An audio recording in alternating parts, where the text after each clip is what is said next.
What is up guys, Totally Toast here and welcome to my $400 gaming computer. Now this computer is aimed to stack up against the current gen consoles being the Xbox One and PlayStation 4. Here we go!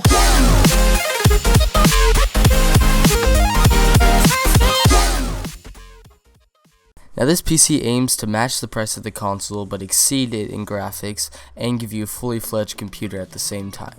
Now later in the video I'll be showing you guys how the PC performs in the games CSGO, Battlefield 4, GTA 5, and Minecraft. So stay tuned for that towards the end of the video. But first let's go through all the parts that make up this $400 gaming computer for July of 2015. Now for the CPU we have the AMD Athlon X4 860K. Now this is a quad-core processor clocked at 3.7 GHz stock, and it's a really good processor from AMD that is for all kind of budget systems, and it works perfectly in the build we have today. It's really good for being a starting CPU. It compares to the Intel Pentium, but I chose AMD for this build, and you'll see why later on, because this sports an extra 2 cores compared to the Pentium and a higher stock speed. However, the Pentium is better when it comes to overclocking, but if you really want to record, stream, or do any sort of multitasking things just besides gaming, this CPU is way better than the Pentium because it sports those 2 extra cores that will help you out a lot. Now I have this CPU in my system currently and it works perfectly well. It lets me play all the games I want to play, and I don't really seem to run into any troubles with it. Well, there's not really much to say about this processor other than some of the basic specs about it. In my personal opinion, it's one of my favorite processors I've ever got to use, and it's a really good choice for this budget build.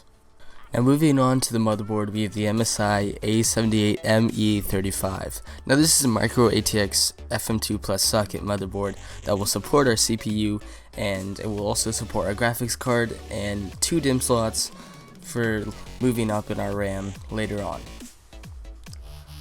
This also supports USB 2, and I also have this in my build alongside my 860K. And through personal experience, I've really enjoyed this. The BIOS is really easy to use, and the guide that comes with it is super easy to set up when you build your computer. I think everything's really straightforward on that, and it helped me a lot when I was building my computer. And while I haven't had any experience with any other motherboards, I still think that this is my favorite, and for someone starting out, this is really easy to get used to. This gets really good ratings with a 4.1 average at the 17 ratings on PC Part Picker, and while we're on the budget-minded side here, it works well, although it only supports DDR3 and 32 gigabytes of the max memory. It does support RAID, and it has onboard video depending on the CPU.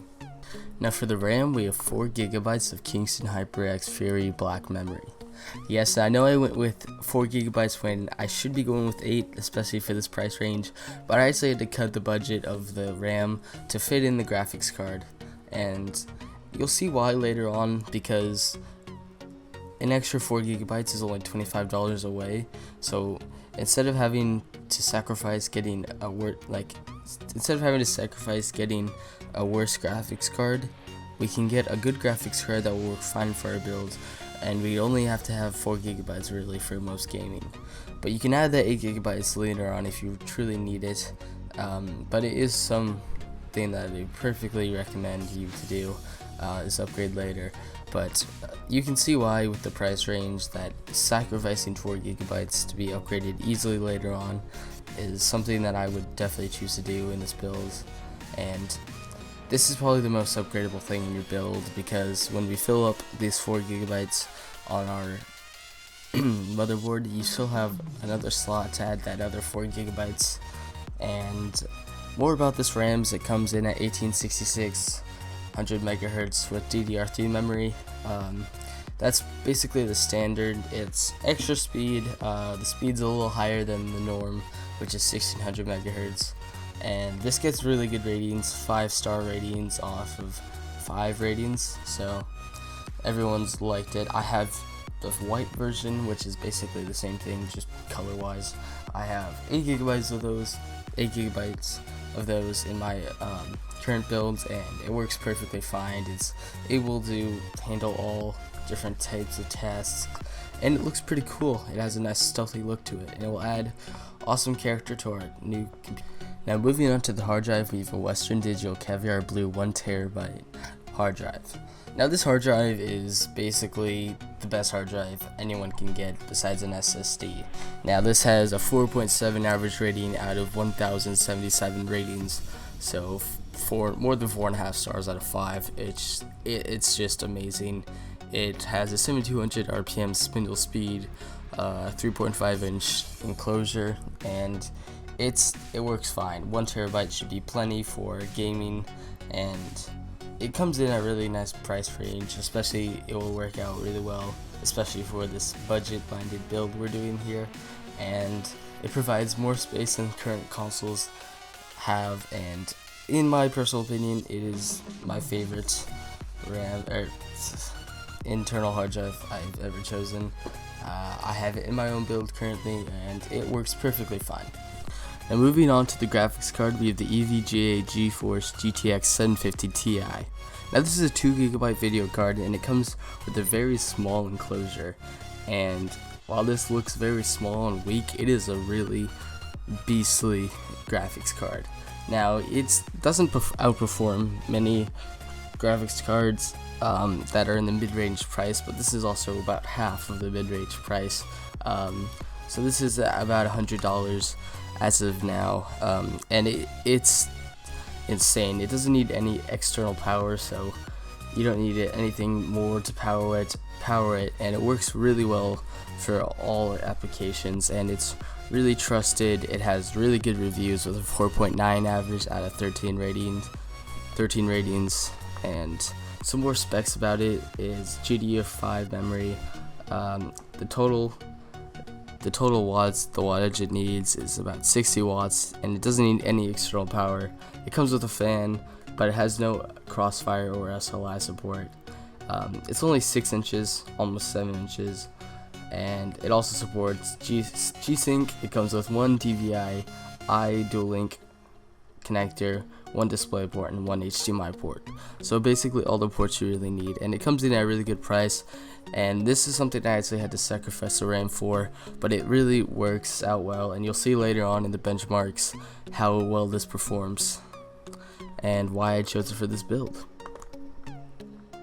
Now for the power supply, we have the Corsair Builder Series 430 watt power supply.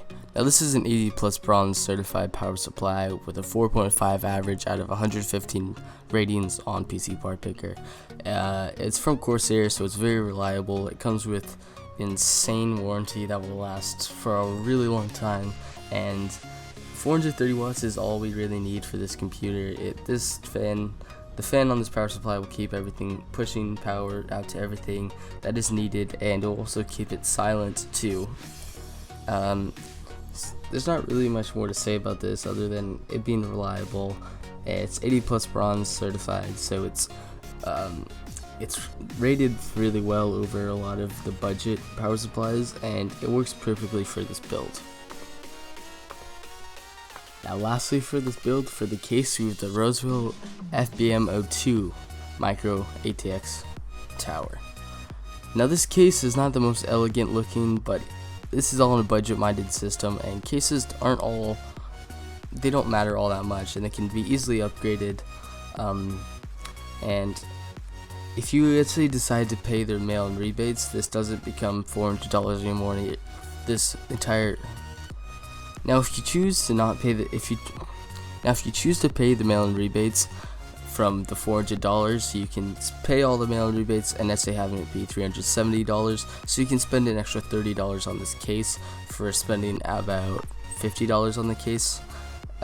So if you want to spend those $50 on a better case, just make sure it's compatible with all the things. If you use PC Part Picker and you have all of the parts selected from this build and you change the case, it will tell you if this case is compatible with it or not. So just have that to check yourself if you do decide to change the case. You can also get cases off of eBay and all that. Just make sure just check it But the case is all really your choice, as long as you can easily figure out if it fits or not, and if everything will work in it. But yeah, it's not the most elegant looking, but it gets good reviews with out of 4 ratings. It gets a 4-star average, so it works pretty well. Now for the part you guys have all been waiting for, now it's time for the benchmarks, which I'll go through in a second.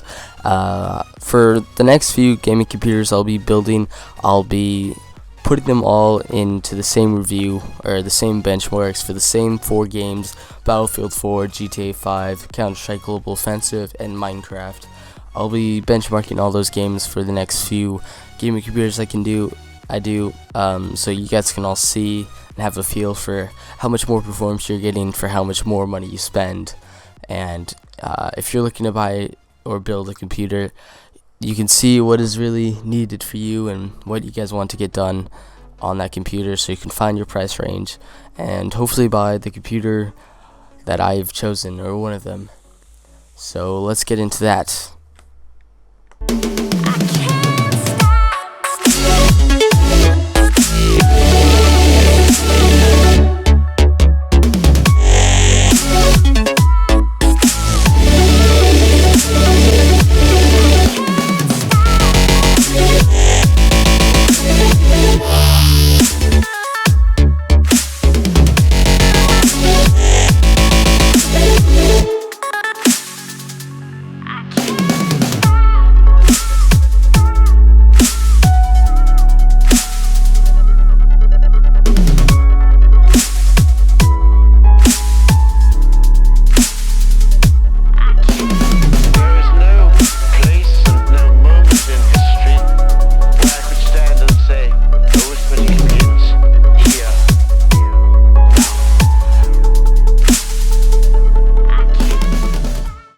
Now thank you guys for watching this video. My name is Totally Toast. If you guys did like the video, please like it.